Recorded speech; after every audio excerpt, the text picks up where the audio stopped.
Depuis près de 4 décennies, l'Organisation mondiale de la santé et ses partenaires s'efforcent d'éradiquer la poliomyélite. Bien que le nombre de cas a diminué de plus de 99%, la maladie infectieuse et aiguë reste présente dans certaines régions d'Afghanistan et du Pakistan. Je pense que si vous observez au Pakistan et en Afghanistan la persistance de la polio, malgré des programmes, c'est tout simplement parce qu'ils n'ont pas atteint les niveaux escomptés pour éradiquer la maladie.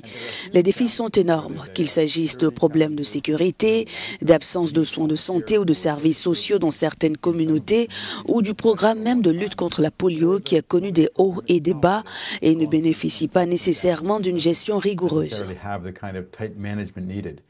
Selon les experts, à l'exception de l'Afghanistan et du Pakistan, la plupart des cas de poliomyélite dans le monde sont liés au vaccin anti-polio oral qui contient un virus et peut causer une paralysie.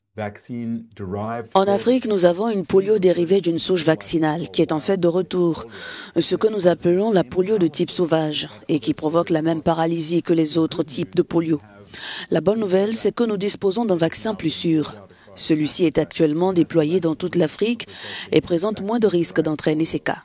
Il est très important de comprendre que si les programmes de vaccination sont menés de manière optimale, il n'y aura pas de polio dérivé d'une souche vaccinale. Ce n'est que lorsque les vaccins ne sont pas bien utilisés, lorsqu'il y a une couverture trop faible, que cela peut se produire. Et si la réponse à ce problème est lente, comme cela s'est produit au Nigeria et dans d'autres pays, ce nouveau virus s'installe et devient plus difficile à éliminer.